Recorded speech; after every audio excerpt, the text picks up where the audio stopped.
Kontan, ketemu lagi nih bareng Kontan di Kisah Usaha.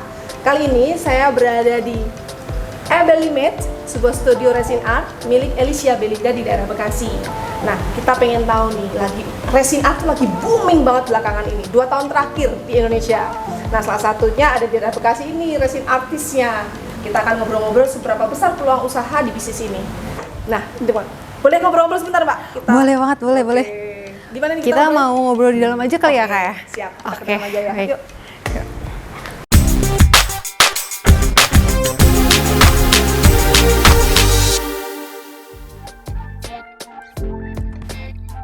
Resin art booming di Indonesia sekitar 3 hingga 4 tahun terakhir. Bermula dari sekedar hobi, akhirnya menjadi bisnis yang menarik.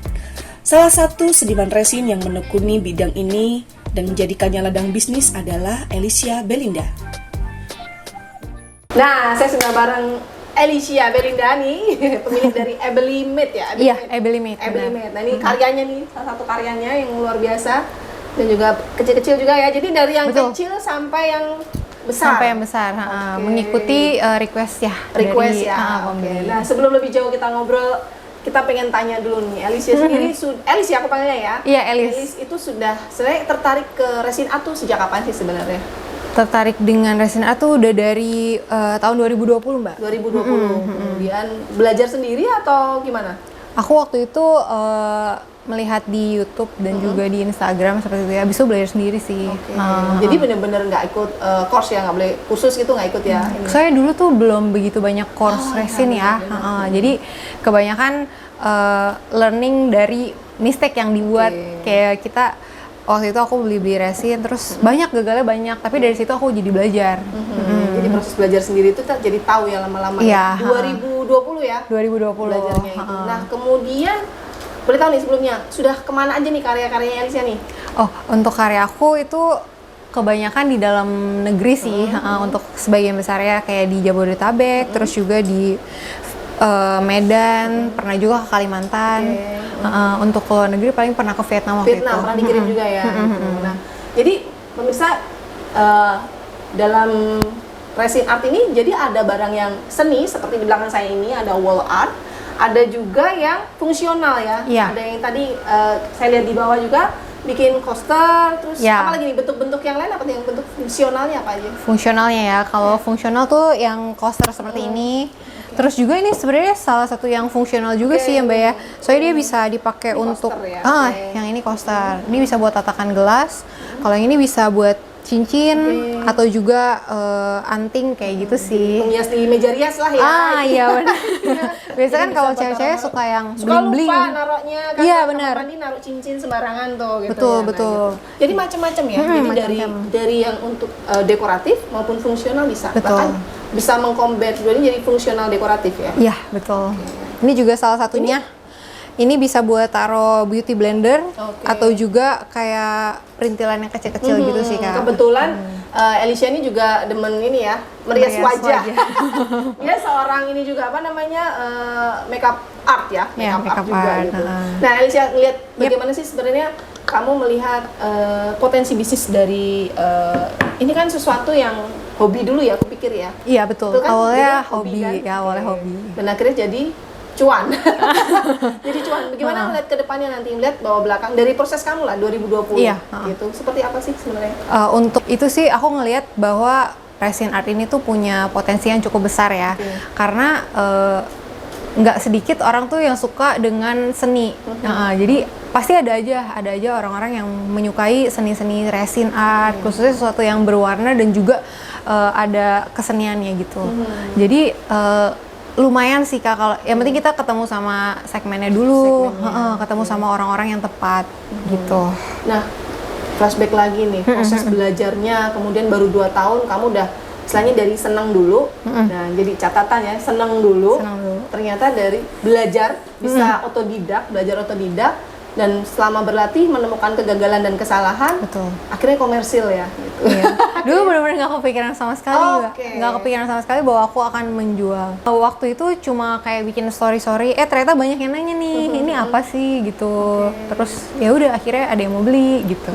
Jadi ini sebenarnya dari kesulitannya apa sendiri? Ini kan sesuatu yang nggak mudah ya. Ini bahannya resin yang notabene ada racunnya itu. Chemical. Chemical ya, bahan chemical. Benar. Itu gimana tuh? Men-treatment itu semua tuh bagaimana tuh?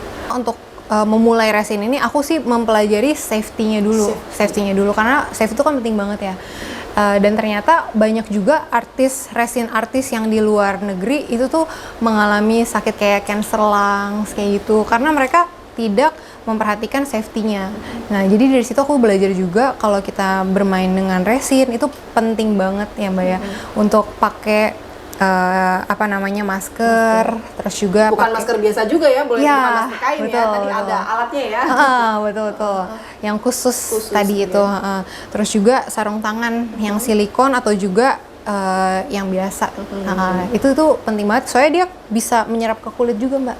Dan itu nggak bagus untuk jangka panjang seperti itu. Jadi safety itu nomor satu sih sebenarnya. Ya, itu yang Buat apa kita kayak dapat cuan tapi kitanya nggak sehat? bahaya. Ya, nah ini sisi lain, Alice ini ternyata sekarang bisa buka diundang kelas bisa ya ini ya, Iya. untuk ini ya, untuk kursus lah ya, untuk Betul. resin art ini. Karena banyak juga yang ternyata tuh tertarik buat belajar resin karena kan ya memang asik ya, Mbak ya. Kayak kita mencampur warna-warna, terus juga kayak glitter yang tadi Mbak lihat juga di studio ya. Itu kan kalau misalkan dibilang terapeutik itu termasuk salah satu kegiatan yang terapeutik. Jadi kita kayak lebih banyak mengaduk, kayak ada waktu-waktu gimana kita diem dan kita lebih kayak flashback lagi nih ke kehidupan kita. Terus juga kita kayak wah seru ya gitu. Jadi mungkin Kayak inget mantan ini. galau-galau gitu ya. Tapi kadang waktu itu aku mulainya juga karena aku abis putus, Mbak. Justru jadi mencari kegiatan lain ya, mencari kegiatan lain yang biar tuh terbangun lebih positif. Saya kalau misalnya ingetin mantan terus nggak ada habisnya. Jadi intinya jadi terapeutik kita juga merasa Iya, tenang ya, merasa menemukan tenang. keasikan tersendiri. Betul. Nggak taunya posting di Instagram Jadi pesan sibuk ya. Iya. Apa Jadinya sih, sibuk. barangnya pertama apa yang dirimu, akhirnya ada yang pesen gitu, dan siapa yang pesen gitu, tahu nggak? Oh, iya. Kenal atau enggak? Waktu itu aku kenal sih, itu teman aku juga oke. sih, teman aku juga yang beli ya. Waktu itu pertama-tama tuh yang ini, Mbak, coaster. Coaster ya. Dan dulu coasternya tuh bentuknya nggak seperti ini. Jadi bentuknya tuh belum di coating, belum mengenal coating. Jadi belum kayak glossy gitu. Sekarang udah glossy. Glossy ya, glossy Iya. banget. Cakep banget lo beneran ini.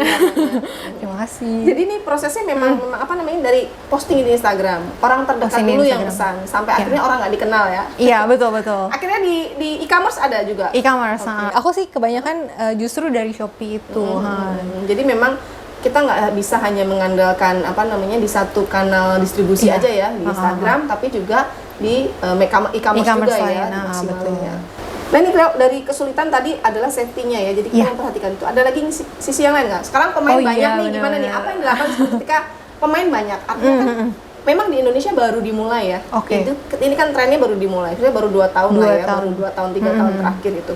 Gimana tuh? Sekarang udah mulai bermunculan. Apakah itu menjadi pesaing atau ini justru menjadi pelengkap atau menjadi seperti apa di pandangan Alicia? Oke, awalnya sih justru aku berpikir itu wah makin banyak pesaing makin berat nih gitu kan ya. Kayak mulai ngedown, apalagi 3 bulan 4 bulan terakhir aku juga habis operasi mata. Jadi kayak wah kayak mulai mengalami penurunan gitu. Tapi karena aku pernah mengalami adanya peningkatan gitu. Peningkatan Permintaan ya, permintaan. Jadi kayak pengen bangkit lagi nih untuk bisa berkarya. Karena jujur Mbak, kalau misalkan ada yang beli hasil karya aku tuh kayak hasil rasa senang itu berlipat. Bukan kayak menjual barang biasa, tapi hasil karya sendiri nih, ada yang apresiasi, itu happy banget sih feelingnya. Jadi kalau misalkan ada yang tadi Mbak bilang tuh ada pesaing lain gitu ya, itu lebih membangkitkan semangat aku sih untuk lebih berinovasi gitu. Jadi hasil karyanya tuh nggak sekadar coaster aja, tapi coasternya juga bisa di custom gitu kan, sesuai dengan warna dari kesukaan calon pembeli, atau dia mau isi perintilannya glitter atau gold leaf, itu disesuaikan dengan kemauannya dia. Atau juga hasil karyanya tuh bervariatif gitu. Jadi nggak cuma coaster aja, tapi bisa juga tempat cincin yang tadi gitu. Nah ini kalau tadi kan sebelum kita nyemplung atau mungkin bermain di resin art ini, tadi harus tahu dulu bahan bakunya ya, masalah safety-nya kita harus tahu dulu. Nah kalau memang mau itu belajar atau mungkin ingin memulai bisnis di sini, berapa sih minimal modal yang dikeluarkan, kurang lebihnya banyak nggak sih gitu, atau boleh beli yang kecil-kecil dulu deh sesuai permintaan. Oh iya. Jadi kalau gede seperti ini kan PO dulu kan ya? Iya. PO ya? Iya pasti, PO dulu. Artinya uangnya masuk dulu, bisa kita gunakan untuk modal ya? Iya, betul. Tapi kalau untuk membuat sampel dulu, apa sih alat-alat yang kita punya, modalnya berapa? Oh oke. Kalau misalkan sampel, misalkan baru mau belajar gitu kali ya Mbak ya, itu sebenarnya bisa mulai dari yang DIY dulu, DIY kit, itu dulu dari 500.000. Itu ada, jadi udah termasuk include resinnya, terus juga moldingnya, terus juga pemanasnya, pigmen warnanya, ya itu udah termasuk. Tapi kalau misalkan mau yang lebih advance itu sampai 4 juta ada juga sih Mbak. Kayak misalkan heat gunnya mau yang lebih bagus nih, kayak heat gun yang lebih berkualitas, nah itu juga salah satu penentunya sih. Jadi tergantung dengan alat-alat yang kita gunakan. Tapi kalau untuk pemula bisa mulai dulu dari yang 500.000 biar kenalan dulu sama sifat resin kan. Soalnya kan sifat resin itu kan kadang-kadang membingungkan kalau misalkan belum paham. Tapi kalau misalnya udah paham, oh ya udah ngerti gitu. Mungkin dari yang tadi ada moldingnya, ada malnya gini ya. Yang masih ada malnya yang ini ya. Iya, ada malnya, ada moldnya. Jadi fungsional dekoratif ya. Jadi bisa buat tatakan, bisa buat naruh cincin juga, macam-macam di sini. Iya, betul. Yang ini juga pernah ada yang pesan untuk tunangan. Oh, tunangan. Jadi souvenir ya berarti. Oh, bukan. Dia taruh cincinnya di sini. Lucu juga loh buat ini. Pengusaha apa namanya yang suka nyiapin apa dekorasi mahar ya? Iya, mahar, bener-bener Kak, dekorasi mahar ya. Ini lucu juga nih. Atau kalau pencinta kristal kayak gitu, dia juga bisa buat crystal holdernya di situ ya. Ya, ini salah satu contoh juga nih Kak, yang bentuknya tangan. Gini. Iya, jadi kristalnya tuh kristal yang kayak gini, kita bisa taruh di atas ya kayak gitu. Jadi bisa nikmatin ya kilaunya kristal. Wadahnya cantik juga gitu. Iya, benar. Jadi bisa mulai dari 500.000, dan kalau nanti udah bertahap, sudah kenalan sama si resin. Iya, betul. Tahu tadi kayaknya aku juga lihat pas di studio juga nggak boleh langsung diaduk, juga nggak boleh didiemin ya, karena dia mengeras ya.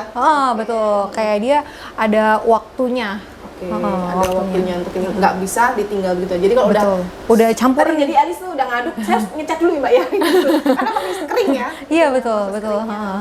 Jadi memang dari hobi dulu, kemudian belajar dari level yang modal terendah dulu, nggak usah memaksakan.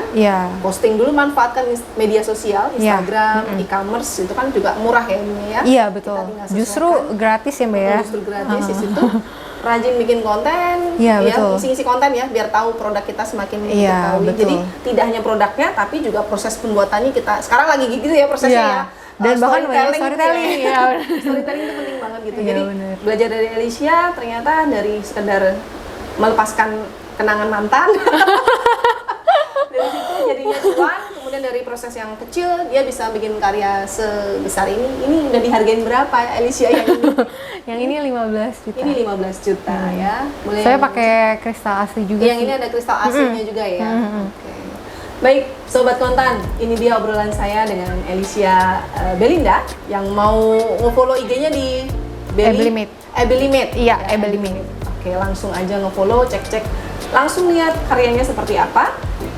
Semoga kisah dari Alicia Belinda bisa menjadi inspirasi buat kita, dan selalu pantengin terus rubrik kisah usaha di Kontan TV. Demikian episode kali ini, sampai jumpa dan semoga bermanfaat. Terima kasih Alicia ya. Terima kasih. Sampai ketemu. Bye-bye, sahabat Kontan.